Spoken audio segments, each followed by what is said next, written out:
Hi everyone, welcome to Beyond the Books, a podcast series brought to you by the Malaysian chapter of the International Council of Malaysian Scholars, ICMS. My name is Iman and currently the 14th Council Hong Kong National Executive Director, and I will be your moderator today. ICMS is a long-standing global Malaysian student organization. We are spread across 6 chapters with common values and visions, allowing us to empower leaders amongst the Malaysian student community, building and fostering a vibrant network amongst the students and alumni, as well as giving the students an opportunity to realize and bring to life their ideas. So this series aims to explore the steps to guide students into their dream roles in their respective industries. Wherever you are in life and whichever step you're in, listen in to gain great advice and knowledge. Welcome to The Journey to Finance, the third episode in our series. With me here today, we have Ernest and Vince, who are finance experts that will be sharing their advice and knowledge with the audience. Let's have a round of introductions first, shall we? Let's start with Ernest. Okay. I thank you so much for your introduction, Iman. It's a pleasure to be invited into this podcast. And I have to caveat what Iman has mentioned in the introduction. I am definitely no expert. So yes, my name is Ernest. I'm currently an investment associate in Kazana. I've been in the investment industry for almost close to 2 years. I've been working for almost 3 years. To get before my time in Kazana, I was actually working as an auditor in Ernst and Young Malaysia as well. So happy to be here and looking forward to the chat. Nice to meet you, Ernest. What about Vince? Thanks, Iman. My name is Vince. Hi to everyone. So, as what mentioned by Ernest, right, we are still learning along the way. We are not considered being expert. I mean, at this juncture, at least. So, maybe I share a little bit about my background. I've been staying in the industry for 3 years, starting with the Malaysian National Pension Funds as part of their Young Talent Program, directly attached to private equity departments as an associate. It's an LP role, more on fund management and portfolio monitoring. Then I just moved into a general partner segment, joining a Singapore headquarters private equity firms as an analyst, more focused on portfolio monitoring and value creation kind of initiative for our portfolio companies. So, like it's such a big honor to be back to be here and really proud of myself of being part of the panelists sitting together with Ernest today. So looking forward to share more insightful and answer some of the curiosities that are on your minds for all the audience online. Thanks for having me. Thank you, Vince and Ernest, for your introductions. So I think we can start off with like a little introduction to obviously the finance sector. What initially attracted both of you to get into finance? Maybe Vince, you can go first. Yeah, sure. I think we'll just keep it short and sweet. I will conclude into three reasons.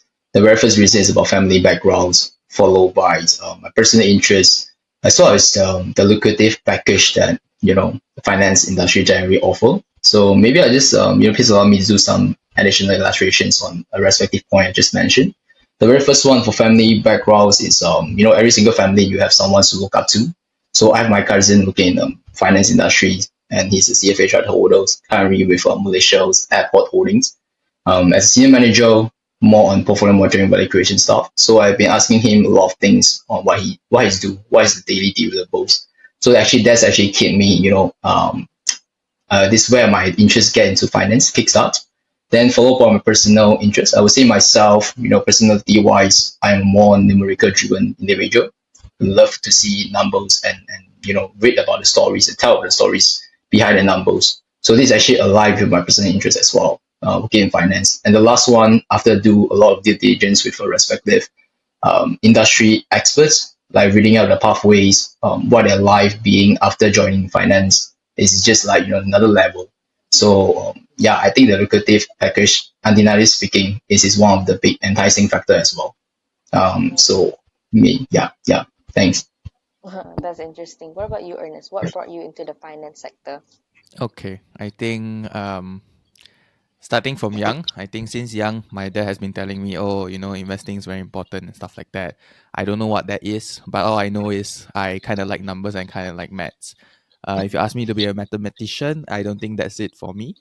asked me to be an actuarial scientist. I don't think that's it for me. I got decent results for accounting back then, so I was like, why not just try accounting? And honestly, I thought, okay, I like numbers, and finance is a decent, steady career that pays relatively well. And why not? Back then, I think all I wanted to do was just to venture out and start working as soon as possible. And then I took my um, I'll say professional paper, ICAW, and then we started off working quite early on. And since then, I've never looked back. I don't know what lies ahead in the future, but so far for me, I'm currently in the finance industry, and this is where I am now. I've been honestly blessed being able to meet many amazing individuals and being able to join a lot of good learning curves along the way. So I think that's how I bumped into finance. Relatively easy. I like numbers back then. My father said investing was important, and I just so came about and was lucky enough to be part of the investment industry and the finance industry lah. So yeah. Mm. So with both of you being very interested in maths when you were younger, then I bet maths must be helping you nowadays too in your work life as well. So To, what kind of skills would, like for example, people like me who wants to go into finance, what kind of skills should we develop to stay relevant in the industry as well? okay, I think I can go first. Yeah, go ahead. Yeah. So that Vince can support me after that lah. Huh? Okay. So I think for me, personally, my suggestion would be you just have to be really curious about something. And your interest has to lie within understanding different kinds of things in life. Yes, having technical skills where you have interest in maths, accounting, and stuff like that will actually help you. But to be very honest with you, if you're particularly interested in the investment industry or even in finance industry, these skills are really something that you can pick up along the way. It doesn't have to be a degree that you hold in hand. And to be very honest with you, the people that I've met, most of them who are in the investment industry does not have an accounting background, a CFA, whatnot, but yet they can do relatively well as well. So if you say in terms of specific skills, you have to be really curious.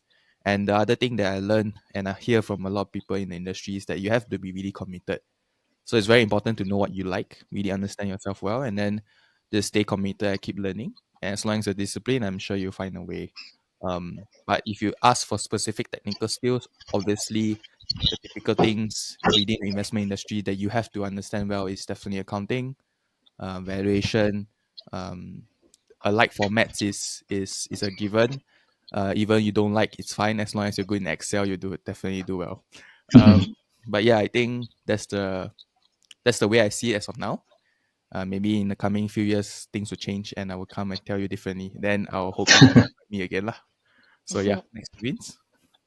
Yeah, I mean, fortunately, unfortunately, I think Ernest covered most of my point. So I will just try to squeeze a little bit more, for my brain to see what the things they can cover. So if I allowed to add some points on top of what Ernest just shared with us, right? So I think first, I think constantly curious is the first principle that I always practice because you need to be curious to a lot of things. So you will find out the answer. You are really true. So there's actually like a constant improvement to yourself. That's first. Second, I would say, being constantly curious, but at the same time, you need to make sure the things that you get, there's a fairness, completeness behind it as well.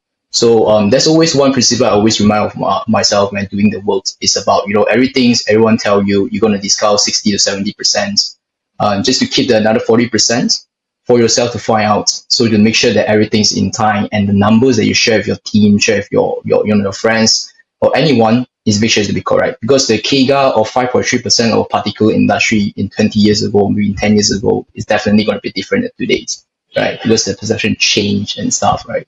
So the last point, I think maybe is about the business acumen. You need to be curious around what is happening in this world because we are living in a society that practice capitalism. When it comes to capitalism, it's actually tying every single sector and businesses together. So we need to have a certain level of business acumen. I think this is actually how I differentiate. I try to build up the knowledge from by having a business acumen kind of practices and differentiate myself as compared to my peers because I'm not only like the ones is well trained machines that can do a lot of like Excel. advanced formula and stuff. But at the same time, I also can be knowledgeably and strategically think about how we can grow the business together and how we can help the owners when it comes to advisory and stuff. So yeah, I think it's pretty much about my point. Yeah. Okay, that's very interesting, especially with getting more curious and all. But what about in terms of like you've mentioned the technical aspects of things with the coming like AI being more prevalent in finance industry, fintech being more major as well. Do you think technology or for example coding is required for students who wants to go into the finance industry? Vince, you want to go first? Oh yeah, sure. Ernest. For sure. I mean, yeah, I think Iman is a very interesting and good questions. Thanks for that. Yeah, of course, the overall trends have been changed. You know, we are moving into AIs, Web3 and stuff, right? But it really depends on what kind of path you are going to. Um, for myself, I'm not sure whether it applies to Ernest or not, but for myself, private equity, I don't think we do require a lot of coding skills to be embedded in ourselves in order to perform our daily deliverables. I think most about the what I mentioned just now, business acumen, financial models, business evaluation, business prospect, deal evaluation, kind of stuff. Yeah, and of course, constantly curious. You can be open. You can embrace openness to every single new things. And me myself, very interested in learning about AIs and Web3, but I'm still struggling to find someone, the right one to learn to. But yeah, I mean, generally speaking, I think the effect or maybe the impact and influences to our daily deliverables like is still very limited, at least in Malaysia. This is what I'm seeing it. I'm not sure whether it applies to US or the rest of the more developed economies. But in Malaysia, I think it's still very it's still early stage. It's still way to go. So, but of course, if there's a need, I think for sure your team or maybe your companies will ask you to go for some courses and training. So definitely we can preemptively or maybe proactively to learn it first. But if you don't have to spend time to equip all these skills, I think it's still okay. Generally speaking, I think it's still okay. I'm not sure whether it's a fair statement to make. Ernest, feel free to add on. What's your point Yeah. of view? Yeah, I think it's a fair statement to make whatever Vince has mentioned. But I think personally, what I would like to add is if it's coming from someone from a fresh grad perspective, where you think that learning this kind of skills, whether it's AI coding and stuff like, would definitely put you ahead of others. The simple answer is yes, but whether it's a necessity and a need is actually more like an option, an additional option, whether or not you want to go for it. To be very honest with you, when it comes to this kind of technical knowledge, when it comes to for example AI or whatever, to be fair with you, in our current job or at least my job, we don't really use it. But Oh, of course, it actually acts as an additional resources that you can actually learn to adapt. The things like, for example, the usual thing that you do is use PowerPoint, right? Maybe there are additional things that you can use within PowerPoint or additional software that you can add on onto PowerPoint that can actually help you to make your job uh, be completed in more efficient way. And if you ask me whether I do use ChatGPT, yes, it definitely acts as some sort of good research platform also for me. At least it acts as a base as to how do I tackle certain solutions or certain problems that I faced. So if you say that, yes, I hate to say it, but currently AI is still developing, but it's definitely a good tool that you can actually use to actually increase your efficiency when it comes to working. But you ask me if it's essential to being part of the finance industry, I would say no. It's not really that case. And whether or not you would eliminate all the jobs within the investment industry, I would definitely say no, because somewhat, some way, you will still require a certain subjective decision making, and it really has to be humans who make it. And like it or not, when it comes to using AI or whatever, it is um, info in and info out, right? So if you have rubbish in, there will be rubbish out. So it will also depend on the humans to actually input the data and then churn out the more relative or maybe more relevant output that whoever your boss desire or even a team desire lah. So oh, yes. okay. That's an interesting take, especially on the AI part, because a lot of people have said AI is basically taking over the world in many different industries. Nah. So, so I guess in the finance sector, it's not very much needed then, although it It, is a plus to have. yeah, it is a plus to have, It is a but plus to have. yeah, it won't cause you to be jobless. But if you're not adapting well and everyone ends up using certain software better than you, then of course that would be the case. But it's something that you Mm, definitely can learn when you're in the job. But yes. mm. Second that, yeah, very good point, Ernest. Yeah, I mean that's in terms of like the technical aspects of getting jobs. What about in terms of like soft skills? Would you like do you have any advice for like students in terms of networking? Do you think networking actually helps students or fresh grads into getting the jobs that they want? Yes. If I may, Vince, I think yes. It will definitely put you at a better position into knowing about what the job requires, what the industry people is actually looking at. I think recently I got a very good advice from one of the more senior members who's within the industry. Actually, someone that I actually really admire within my firm. He told me that sometimes in life, in order to excel, you have to think differently from one another, right? So one of that, how to think differently from one another, is not just he think A, I'll think B, but it's more like actually instead of thinking ahead of others, you should actually work towards being on par with others first, know how they think, and then think differently. So when it comes to networking with people, to be very frank with you, he actually allows you to do that. He allows you to actually learn better, to know what the industry likes, how do they think, how do they speak, what's the things that they actually talk about, right? It actually brings you a little bit closer, one step closer. Definitely not directly on par, but it brings you one step closer to being on par with one another within the industry. You know what they're speaking, you know what they're interested in. Then it actually when the things that you actually read about, research about, you can actually find more related stuff related to that. And then over time, you definitely learn, you definitely absorb better. And then once you're on par, then you can exceed and excel over time. But it comes with experience, definitely. But Mm. yes, okay. Yeah, what about Vince? Oh yeah, I mean, again, I think Ernest had just made a very good statement, too solid and very comprehensive. So I'll just keep my short and sweet again. Yeah, I'm a fan to professional networking for sure. It will help you to expand your knowledge base into different kind of industries because when you talk to different people that work in the sub pillars of the whole finance umbrella, right? It's like fixed income, equities, private equities, corporate finance, treasuries. You have a different point of view on what they are doing and try to visualize how their life is. Then actually, progressively, slowly, you will know that whether it's something that you look up to, whether something is suitable to you. So that's the point one. And again, I do agree to what this just mentions. We need to behave like a senior, then you will only be a senior. You only can differentiate yourself as compared to your peers. So networking is a very good platform to showcase your maturity, your soft skill like communication skills, whether you are able to carry yourself professionally and convey the message in a plain language everyone knows, and layman terms. So all these things actually they start reading you when they meet you at first. And then again, when you reach out to them, you show the aggressiveness and proactiveness. That not everyone's just sending like a CV, but maybe you send in a CV with some ideas on or point of views on certain industry or certain sector or certain investment opportunity. You just want to do a deck. These are all the things I did when I tried to secure jobs. While I'm struggles from switching from LP to GPs. So I did reach out to someone that worked in GP and I just put on my deck, pitching one company to them, just ask for them opinions when I asking them to hop in coffee sessions. So this is actually how I differentiate myself. Why you should hire me? The deck telling everything, and not even like I need to pitch it myself. So I think yeah, professional networking is a very constructive things to do, especially when it comes to second and third year. You should start building up the context list, and you're gonna definitely gonna help you to progress a little bit far as compared to others. So yeah, that's my point. That's my point. Yeah, if I may Okay. add one more thing, Yeah. please Sure. do it with genuinity. Meaning, be genuine when you approach people. Okay, cut that, but be genuine when you approach people.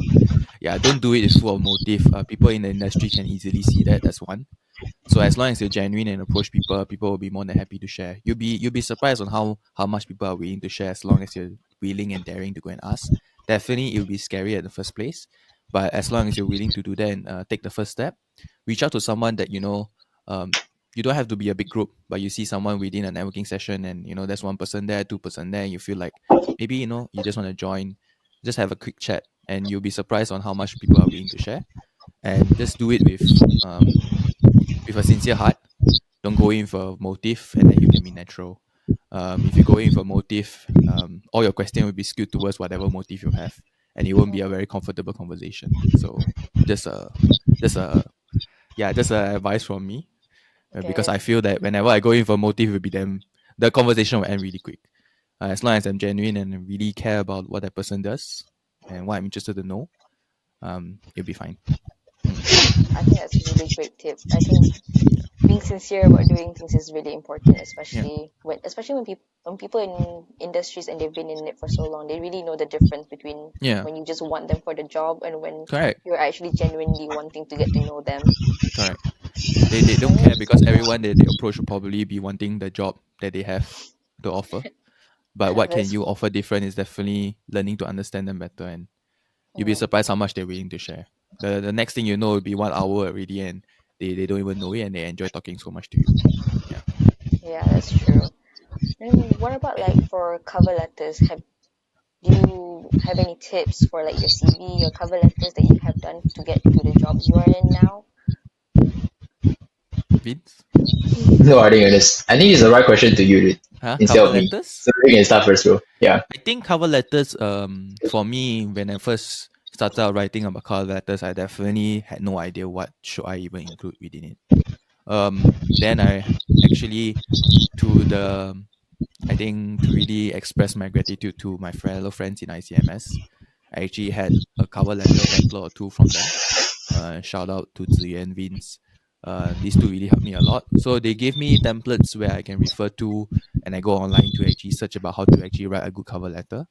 So for me, it was my cover letter was relatively simple. First and foremost, I definitely expressed my gratitude in terms of why I wanted the job. Secondly, in terms of what my experience is. And thirdly, how can I contribute and how my learnings or maybe my interests aligns with what the company wants. So I kind of reiterate that, okay, I'm looking for the job. I'm interested because of my experience as such, and the reason why I think that I fit well with the company and what I can contribute. And I look forward to hear from you soon. So my cover letter kind of really encompasses that few things, that 3 key points. And in terms of how much my cover letter contributed to me getting into the firm or getting into the industry, honestly, I don't know. I never really had a feedback from my HR on how my cover letter actually contributed, but I would just take with a pinch of salt where I assume that they all read my cover letter. So I just try my best to write the best I can. It also actually helped me practice my writings better lah. Mm-hmm. But if just always have a cover letter in place in case whatever job applications you have requires it, and then you can submit. Most of the time nowadays, they don't really request for cover letters, but as and when they do, it's good that you prepare it. Don't just waste an application just because you don't know how to write a cover letter. You can always practice it. It's relatively easy. Okay. It's probably easier than doing a resume, but just putting it in sentences form. Yeah. What about you, Vince? How did you prepare to get into jobs? Yeah, I think Iman, since Ernest has covered the structure, right, what should be inside the cover letter, so I'm going to touch more from there. So maybe I will just cover about what's actually the key takeaways and basically the right attitude when it comes to this cover letter preparation, right. I think it's about path learning in your life, right. It means when you initiate like when you take the initiative to do this cover letter preparation, is actually showing attitude. You trade how serious your career is. That's first, right? Then second, actually, is actually you can fully leverage on your professional network against. You just send to them, ask for them for feedback. Since Ernest have been covered the structure, so maybe I will talk about the key takeaways and how we're going to review the works they have done, the deliverables. So normally what I do, I would just send out to some of a closer mentor that built from professional networkings like CFA Society, ICMS. I would just ask them to be a peer review or maybe be my senior to review my cover letters. Then slowly progressively I improve all my writings and what is the right context and the right languages to be used in the cover letter. So within the cover letter, so I think that's pretty useful. Some of the tips for everyone, which I currently find is very useful as well. And I agree with what I say. A lot of the application nowadays just ask for CV because they're trying to keep the whole hiring process be shorter and more effective. So I think this is going to be a general trend as well. But of course, we shouldn't just discuss the probability of them to asking you to send over the cover letter. I mean, to me, some of the foreign companies still practicing it very well, So every time it's applications, they're going to send out a cover letter. So just treat it as a learning process instead of just a tool for you to get a job. Then the whole things will change. Then your mindset will be, you'll be using the right mindset to deal with the things. Then I think you will enjoy the journey instead of just saying that, oh, I need this cover letter because I need to get a job. You just say that I need to learn how to write a cover letter. It's because of lifelong learning. It improved me this. Then you will be more excited and more motivated to do it. Yeah. At least to me. Yeah. Yeah. May- That's all my point. Yeah. Maybe if I can ask back the question, why particularly this question on cover letter? Is it something? I mean, from just to pick the brains of you guys, the reason why you ask, is it because it for you guys you think it's hard to write one, or whether you guys are thinking whether or not is it relevant to even have one in the first place? I think it's more of, is it relevant to have one, and also um a specific cover letter that is catered to each job that you're applying to. Because some people say you need one for each job. Some people just say, oh, just put it in your CV is enough. So honestly, getting Mm. an opinion on that is really helpful as well. Okay. Okay. I if I may, Yeah, go ahead. to answer your question, for your cover letter, if you say you have to prepare one specifically for each company, yes, the simple answer is yes. But then you can have a template where you already, state everything, and probably because the structure I stated just now, right? What your interests and what's your quality, and also how you can fit into the company's value, right? Honestly, if you have a simple template where you already have everything structured out, all you have to change is really the company's name. Mm, Specifically for me, what I do is the company's name and the company's value and how you fit in with the company's value. And also just tweak a little bit on your personal interest, right? Or your personal experience. Honestly, to be very honest with you, at our stage, you probably won't have too much to differ from one another in terms of like you have too many experience, you don't know what to include. But just include the few notable ones that you can really talk about whenever you're in an interview. And then you should be fine. And you can apply mm, to each and every companies that you apply to, and you don't really have to rewrite the entire thing. You can do that as a practice, but that's not necessarily the case. But if you ask us whether it's relevant, I think it still boils down to the answer that we had is it really depends on the application. If they want it, you give it. If they don't want it, it's fine. You can just have a template, and I'm sure that probably 10 out of 10, there will be 2 or 3 that will probably want it. Then it's good that you have it. okay. Okay, I think that those are very helpful comments and Yeah. suggestions for us, especially. I think, especially to get into jobs, right? You like finance, you need the finance knowledge, or perhaps just like you said, the curiosity, the want to learn as well. Are there any resources that you advise your students to look into? And then, like for example, Vince, you're doing your CFA as well. Are there any resources that you've gotten into to help you with the CFA preparation? Yeah, I mean, I think when it comes to the additional sources, I would say it's more likely the time management of yourself. For every single day, you just show a common level of by asking yourself the questions, how you differentiate yourself, to others. Like what something extra you have done throughout the whole 3 year life of the degree, right? So to me, I think I will force myself to read out the IPO prospectus of all the recent IPO because this is some things that marketable. Everyone has a fan to the IPO prospect, or maybe just to figure out whether does this does this IPO project make sense to you, and if no, what is the reason? If yes, what is the reason? And it's actually like build out a real business case evaluations, a real deal evaluation skills instead of just reading up the books, learning about the bottom five process, but you never apply to it, right? So the framework is just a rudimentary or basic tools for you to perform. But more on is actually the real how to say the business case experience or maybe the real things that you can put on the tables and present to it because people want to hear about something's real instead of just very theoretical based. Theoretical is just some things a requisite skills for you to proceed maybe first or second, but maybe third or the fourth level of interview, people are just more they will just try to view into your thinking process, how you're gonna think, and what do you think whether these things doesn't make sense or not, logical thinking and stuff. So I would say additional source is just keep yourself abreast of to all the latest informations you can compound from publics, IPO prospectus, research reports, anything.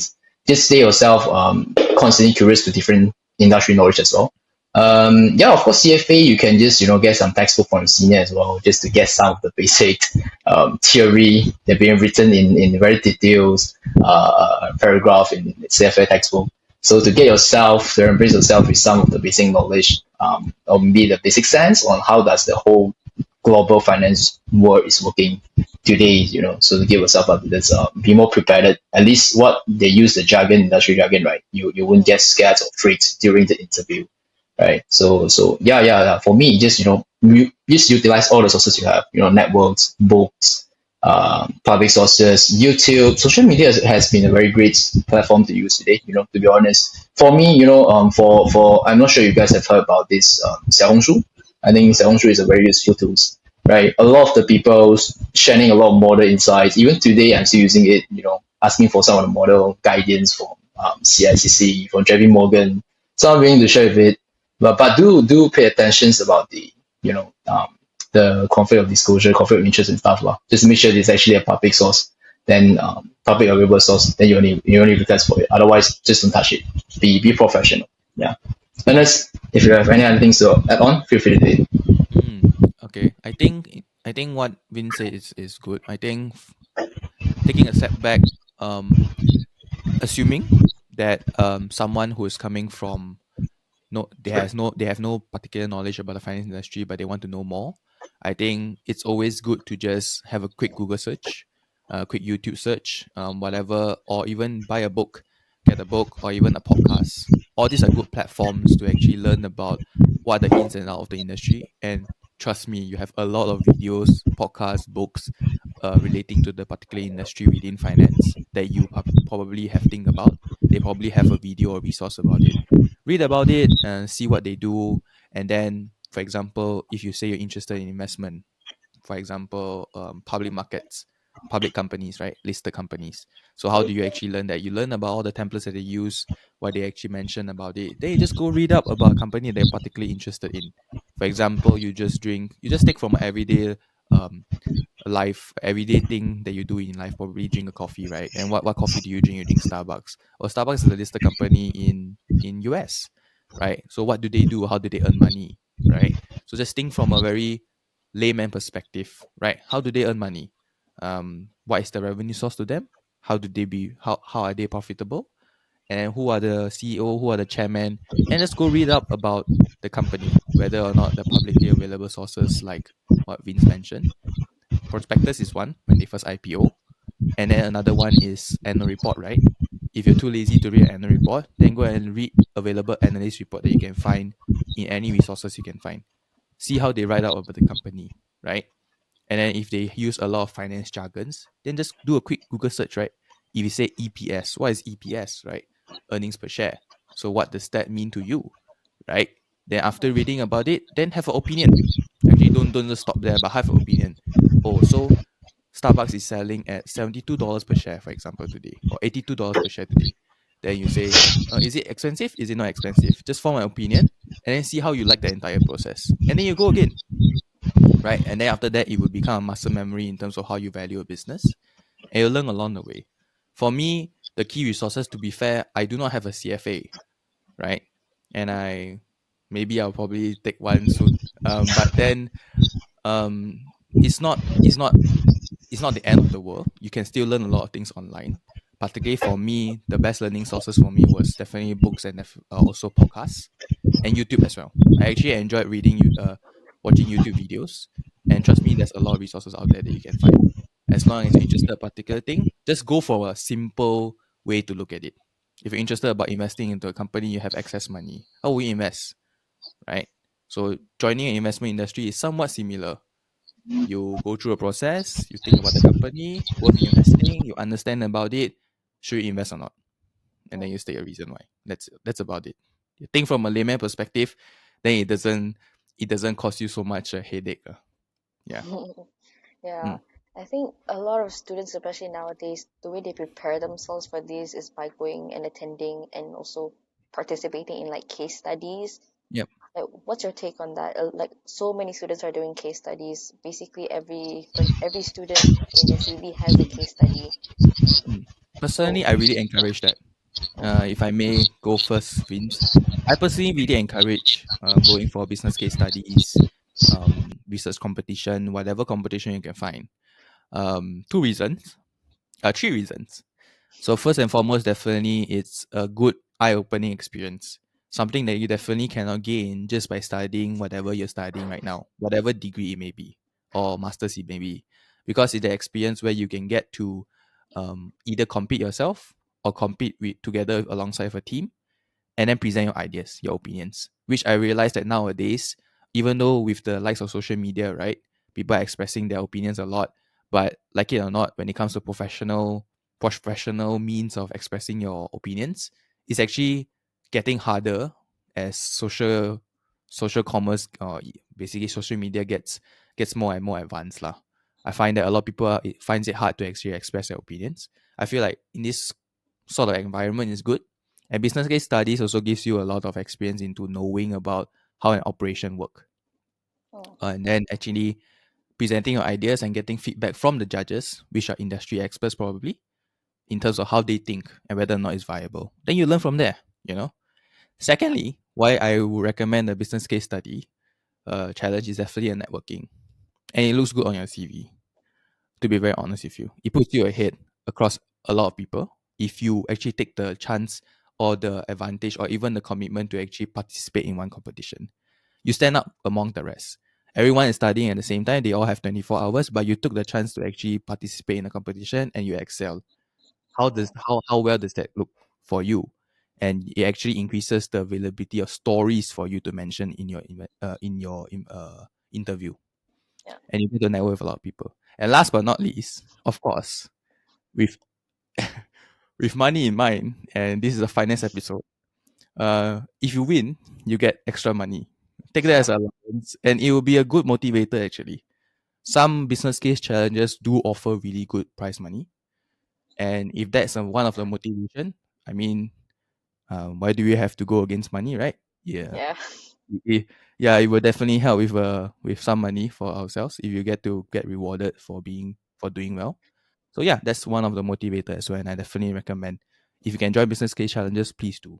Um, it'll definitely add more benefits than harm to you. But of course, don't do it at the expense of your own study time and end up failing your degree, because that also costs money. So yeah.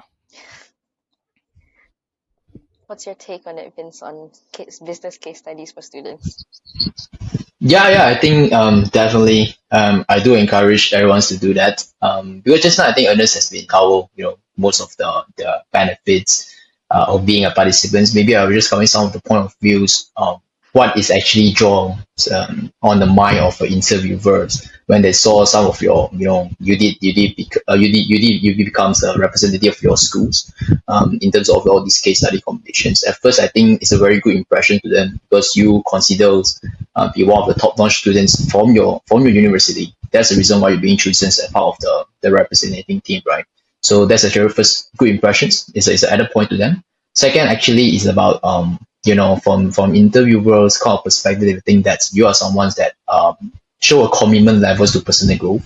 You're not only focused on getting the good grades, but you will go beyond that. You will challenge yourself with your spare time to do a little bit more as compared to the rest.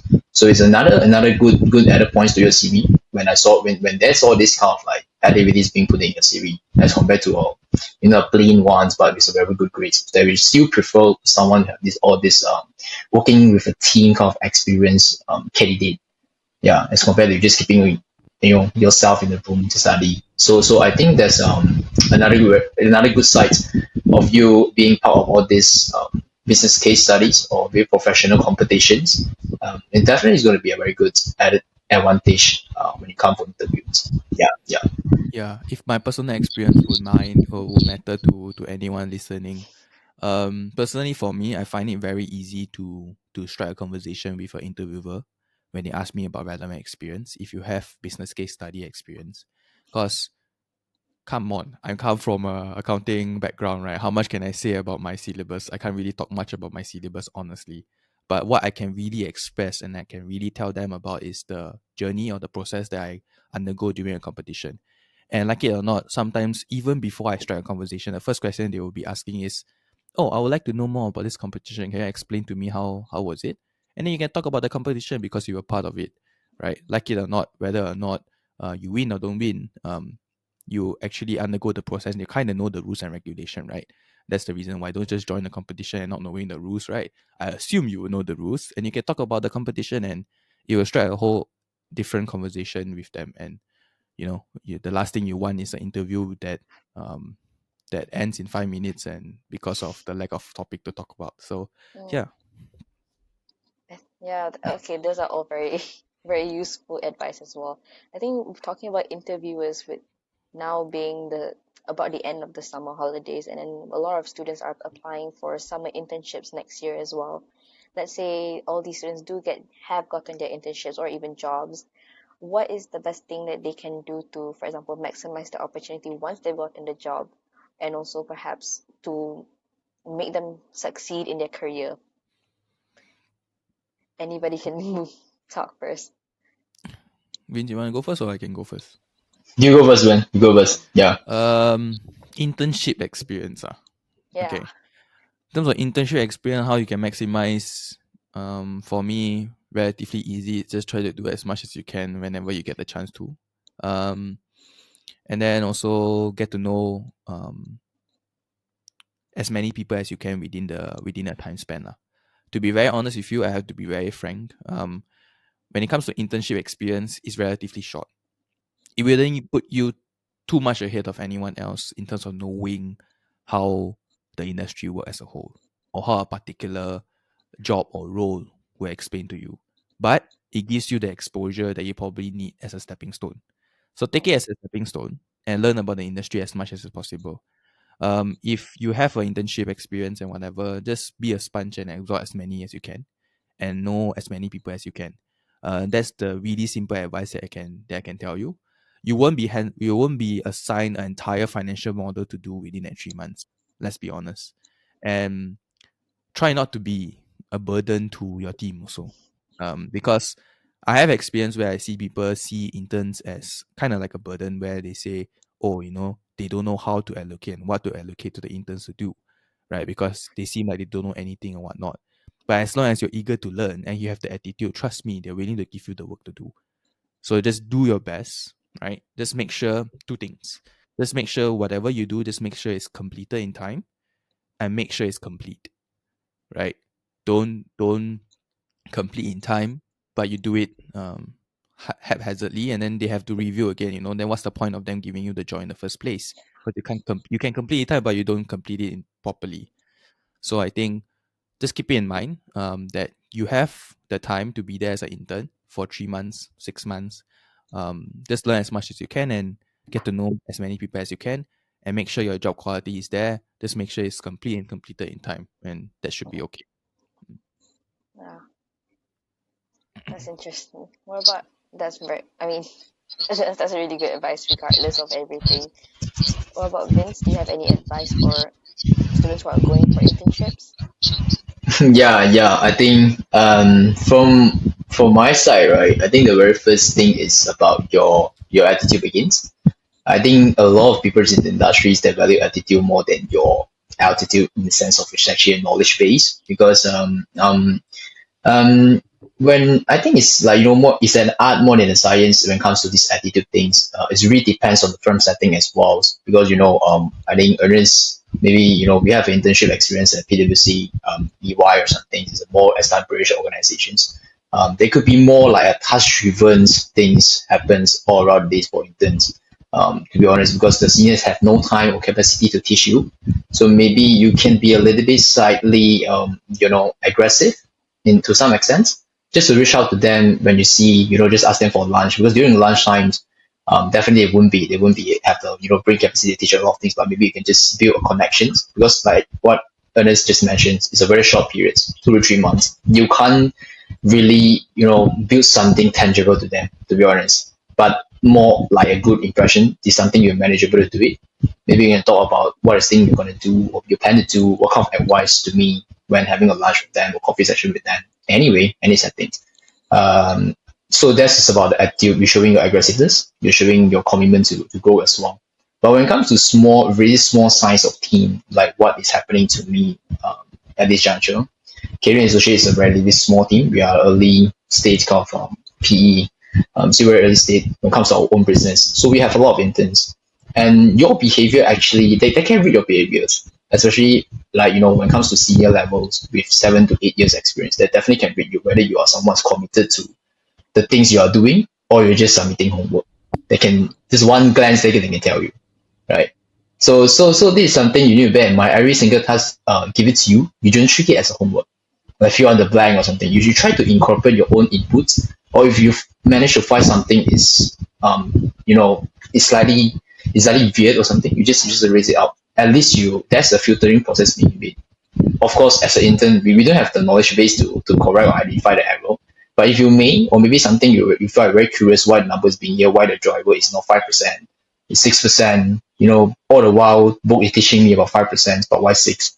So there's something extra because they will think that, because 6 is incorporated the illiquidity premium, so we use 6 as a discount rate.